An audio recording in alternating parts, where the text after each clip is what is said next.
and you've said that it was a mistake. And we all make mistakes. It was my mistake. I make my fair share. I've made lots of mistakes, Dave. I don't have any Bitcoin. You don't? No. Okay. What's going up, runners? Nick here with runguys.com. In this video, we're talking about Warren Buffett. And is he wrong about cryptocurrency? Is he wrong about Bitcoin? Check out this clip real quick. Cryptocurrencies basically have no value, and they don't produce anything. So you can look at your little ledger item for the next 20 years, and it says you've got X of this cryptocurrency or that. It doesn't reproduce. It doesn't deliver. It can't mail you a check. It can't do anything. And what you hope is that somebody else comes along and pays you more money for it later on. But then that person's got the problem. But in terms of value, zero.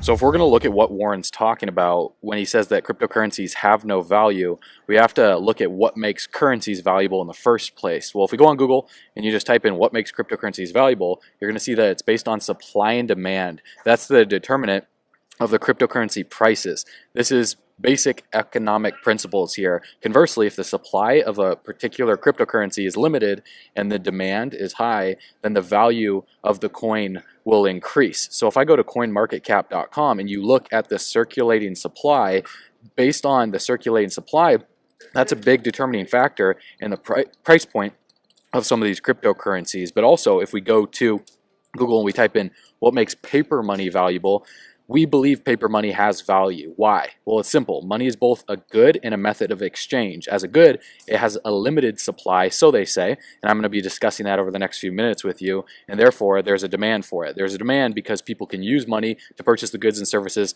that they need or want, right? You go into a grocery store, you buy what you want. You go to the club, you buy bottle service, okay? But let's really go into it. There's nothing illegal about government printing money because the government gets to do what they want. They can print as much currency as they desire, but this isn't a healthy practice. Money is like any other commodity, they say. Its value depends on its supply and demand. So with cryptocurrency, and with digital currency, and with even the US dollar, the supply and demand is what determines whether it's valuable or not. Now, if you go on Wikipedia and you look up the history of the United States dollar, you're going to see a lot of information here, and I'm going to spark note it for you. I went through this whole thing, and I put together the most important things that you need to know, so it's very important that you pay attention to the rest of this video, and I'm going to cover it with you, okay? I'm going to cover basically 240 years of the history of the United States dollar with you over the next few minutes in this video, okay? So pay very, very close attention, all right? The Continental Congress of the United States authorized continental currency is what they called it in 1775. Now in 1792, the United States Congress created the United States dollar as the country's standard unit of money. Now, what was used as money for virtually 17 years in between that time frame? Most people don't talk about this type of stuff. They talk about gold, they talk about silver, or they talk about the United States dollar. Now, after the American Revolutionary War in 1775, the Continental Congress began issuing paper money known as continental currency or continentals. During the Revolution, Congress issued 241 million in continental currency. Now, by the end of 1778, the continental currency retained only between 1/5 to 1/7 of its original face value. And by 1780, continental bills, or continentals is what they're called, were just 1/40th of their face value. So that's inflation after only 2 years of this. So this is like one of the first signs of inflation before we talk about inflation with the US dollar and why everything is transitioning over to cryptocurrencies right now. Now, Warren Buffett, do you think he's wrong or do you think he's right? Let's continue to discuss this. Let's create a discussion in the comments below. In 1781, Continentals became so worthless that they ceased to circulate as money. And in 1785, the Continental Congress of the United States authorized the issuance of a new currency, the US dollar. However, with runaway inflation and the collapse of the continental currency, it prompted delegates of the Constitutional Convention in Philadelphia in 1787 to issue gold and silver clause in the United States Constitution, preventing individual states from issuing their own bills of credit. Now, with cryptocurrency, you're going to see that there are a lot of cryptocurrencies. So Could there potentially be a law that's going to be passed in the future, limiting it down to only a select few cryptocurrencies between different countries? Because right now it's the wild, wild west of crypto. You know, you have the top 10 on coin market cap, you know, Bitcoin, Ethereum, XRP, Tether, Chainlink. So everyone in the crypto space is wondering what cryptocurrency are they going to pass a law on to make the major cryptocurrency? Will it be Bitcoin? Will it be Ethereum? A lot of people say that Bitcoin has no value, like Warren Buffett.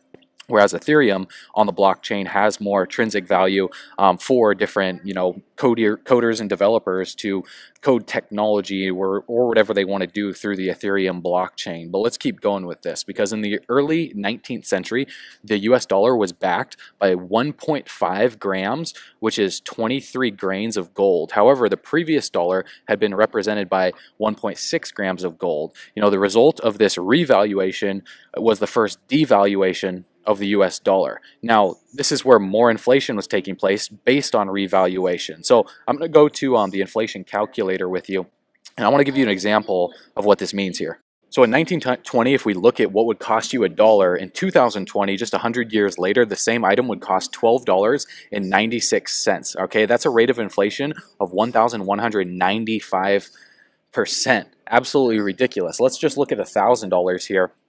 In 1920, that would be $12,955. So if the value of the US dollar is either staying the same or it's going down, and the price of everything in the economy is going up, that's what's causing inflation, okay? The increase in things like, you know, college tuition, education, food, gasoline. You know, my dad and even my grandpa, they would say things like, I remember when, you know, gas was only a nickel. You know, I remember when I could go to school for only $100. So with inflation increasing and the national debt increasing to $22.8 trillion, what is there to do? Well, the best way to give the middle finger to the man, so to speak, is to choose where you spend your dollar. So it's not about crypto as an asset like Warren Buffett is talking about, where it's like owning a farm or owning real estate. It's about what we're talking about here is crypto as a form of currency to pay for goods and services, rendering the US dollar useless. What does that tell you about the tech sector in general when it comes to investing? Because it seems that tech may be more susceptible to massive disruption. Tech may be more susceptible to massive disruption.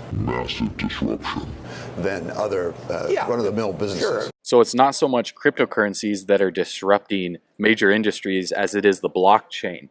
That's what Warren fails to talk about, is what's being coded and programmed on the blockchain. So what do you feel like it's going to disrupt? Is it going to disrupt banking? It's already disrupting banking in forms of payment. Messaging apps? Is it going to be hedge funds, voting, you know, internet identities and DNS, securities, critical infrastructure securities, ride sharing like Uber and Lyft, internet advertising? You know, are companies like Facebook, Instagram, Google, are they going to accept payments in forms of Ethereum, Bitcoin, Ripple, or other altcoins and cryptocurrencies?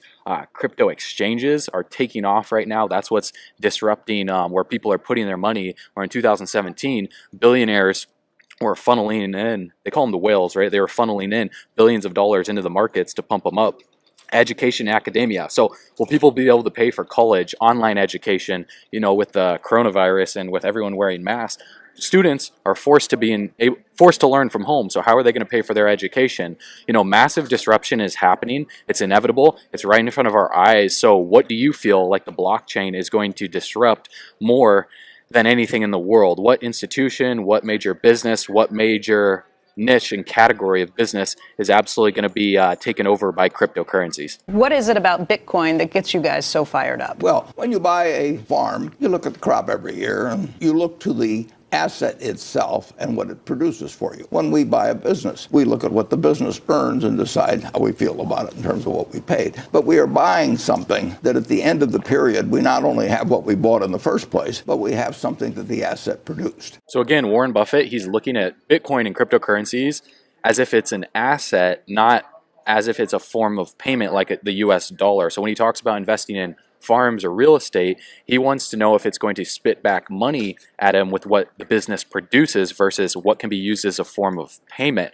Okay, so let's go to coin market cap. And again, like I told you, the circulating supply and demand is what's going to determine majorly the price point of a cryptocurrency, and also what partnerships they have with certain businesses. Like, for example, if XRP and the company Ripple is going to partner with like a bank like Chase and put it on their major debit or credit cards, that would also influence the price because the demand is so high with a major business. Now, if we were to just look at what you can buy with cryptocurrencies, you can purchase assets. So if crypto is a major form of payment, the real question is, which altcoin?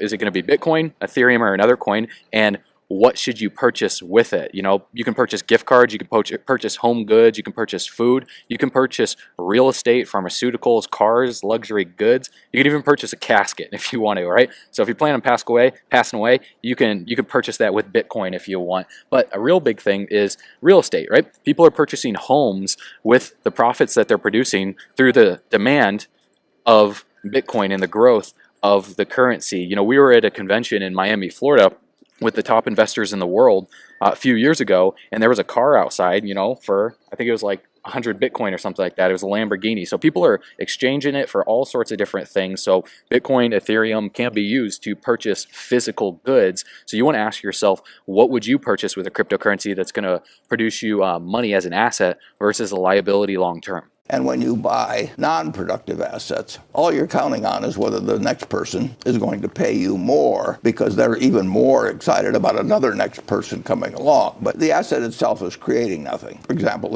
is gold. If you go back to the time of Christ and you look at how many hours of labor you had to give up in order to buy an ounce of gold, and you take it forward to now, you'll find the compound rate maybe 1/10 or 0.2%. And then you have to insure it during that time and make sure, you know, somebody doesn't steal it from you and everything. But it doesn't produce anything.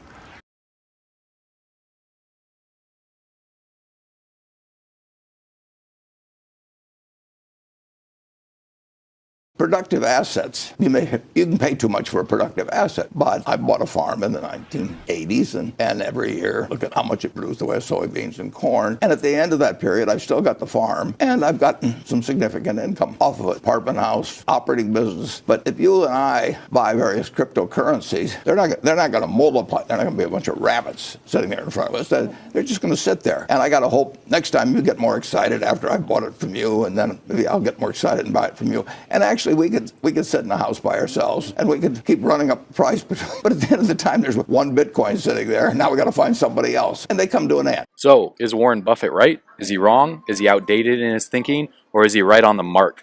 Is Bitcoin going to come to an end, or is it only the beginning for this cryptocurrency? A lot of people are discussing, saying that altcoins are taking off. That's why there's a big altcoin buzz on the internet right now. And we are covering those altcoins. So if you got value out of this video, make sure to subscribe to this channel, drop a like. That helps boost this video in the algorithm so we can produce more videos like this. But with that being said, I will see you on the next video. And I also will see you at the bank, on the moon, or the beaches of the world. Let's run it. I don't own any cryptocurrency. I never will.